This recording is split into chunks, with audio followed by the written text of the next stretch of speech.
to look at the level of atmospheric carbon dioxide and how it has increased since 400,000 years ago. So this data has been collected in Hawaii, United States, and as you can see, the levels of atmospheric carbon dioxide have been fluctuating, but since 1950, you can see how it has just spiked.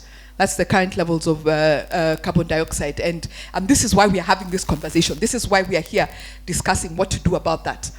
And where does this carbon dioxide come from? These emissions, where do they come from? You can see from the graph there, definitely coal, oil, and gas are the ones that produce the highest levels of carbon dioxide.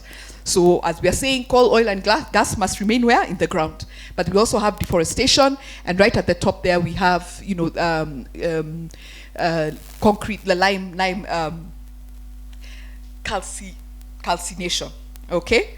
And then, yeah, just looking at where exactly, for example, where does the carbon dioxide emissions come from? We have, of course, fossil fuels, I've just said, and industrial processes. We also have from forestry and other land uses. Then we have methane. Of course, methane is from agriculture, from, you know, landfills. Then we have nitrous oxide and F gases. But as you can see, carbon dioxide is the one that causes, you know, the global warming, because it's at the highest level, followed by methane. And then just looking at the impacts, the session that you did just before, some of the things that came up, droughts, we talked about droughts, we talked about floods, we talked about desertification, but here is some of the evidence. Where is the representative from Chad? Where is the representative from Chad? Somewhere here.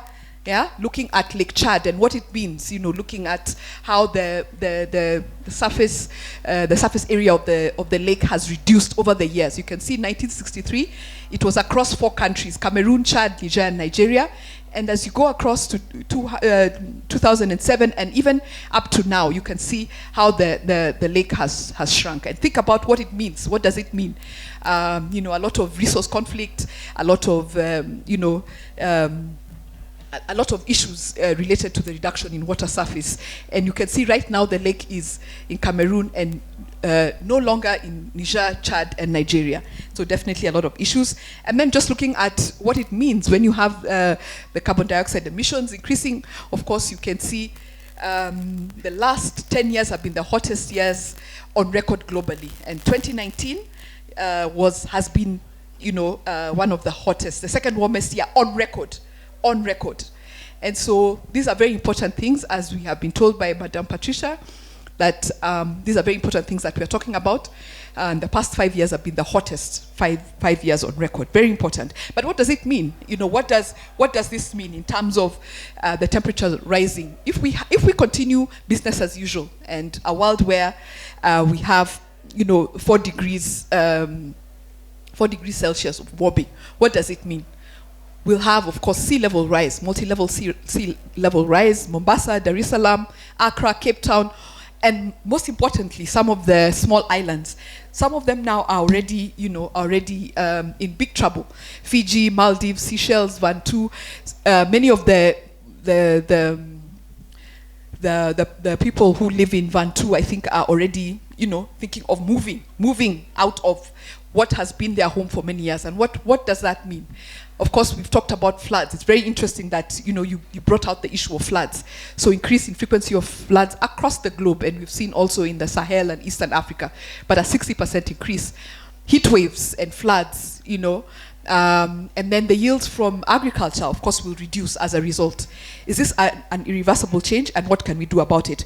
Just visually, some of the pictures, many of your countries, this is what is happening. You can see the drought there, the displacement, the loss of livelihood. Look at the livestock, and then, you know, issues of looking for water. Water is life, and you know, widespread food insecurity, displacement.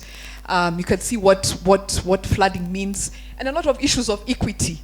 I'll just look at the pictures at the top. You know, you see what happens. You know, you have to pack up and leave, or actually, you know, you don't even have time. You don't have time to. You just pick what you have and what you can.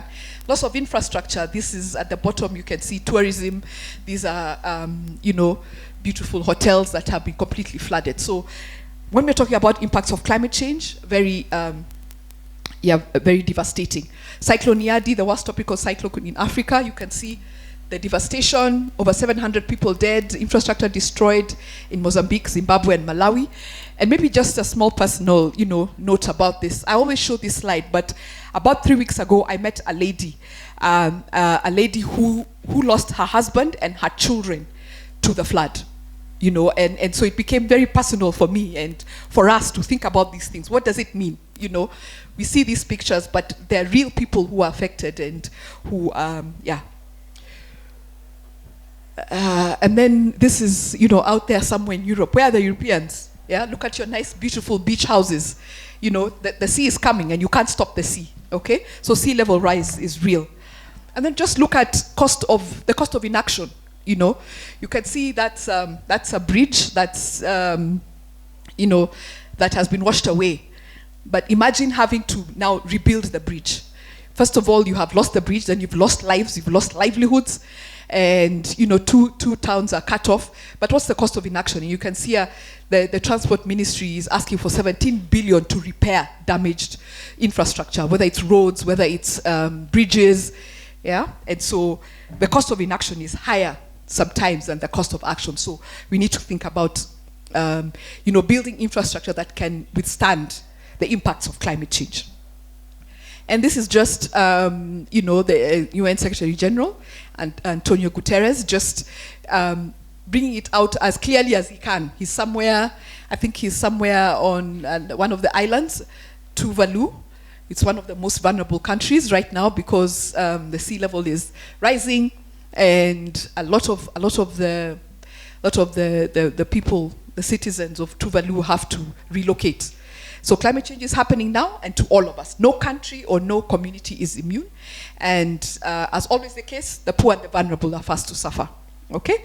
So we need to think about this, think about what it means for agriculture, food security, and also, very important, what that means in terms of conflict. When you threaten basic human needs such as food and water, then you get into issues of instability, migration, conflict, resource conflict, and things like that. So we need to think about this. Is of course our eminent, who has since rested, but his words still ring true. So we need to think about it. And very recently, our very own Barbados Prime Minister Mia Mottley, I don't know if any of you have watched her. She said we need to try harder. We just need to try harder. We don't want that dreaded death sentence. So we have come here today to say what? Try harder, okay? And so with that, this is what you're going to do today, okay? You're going to have to make 3 decisions, okay? You're going to reduce greenhouse gas levels to keep global warming below 2 degrees. That's 2 degrees or 1.5. You're going to agree on a deal on how to share the Green Climate Fund. Very important. Those of you who are going to put into that fund, and those of you who are going to ask from that fund. So 3 decisions. The first decision is about fossil fuel emissions. Very important. That is what is causing global warming. So what you're going to do is you're going to set the year in your nations and in your blocks. When are you going to stop your greenhouse gases growing? Okay, when will they stop growing? That is, when will they peak? And then when will they stop growing? When will they peak? And then when will they begin to fall? Because that's what we have to do. We have to stop the fossil fuel emissions as much as we can. And at what rate? Of course, the percentage. And if you look at the graph there, obviously, if you have a high percentage of annual growth, then you'll stop it faster and you'll be contributing to addressing climate change. Yeah. So when is the stop year? When are you going to start reducing, and at what rate? The second decision, of course, is on forestry and land use, preventing deforestation. Very important. So that is going to be a percentage. 0% means you continue business as usual, you're cutting down your trees, deforestation. 100% means you're gradually preventing deforestation. The other decision is, of course, as you prevent deforestation, then you're going to promote afforestation, okay?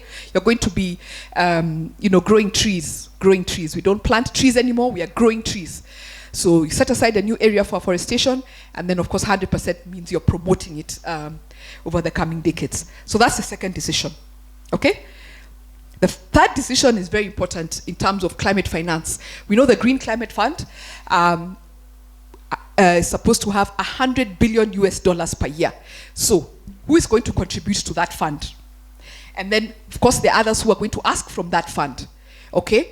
And you have to tell us what are the terms and conditions for the fund.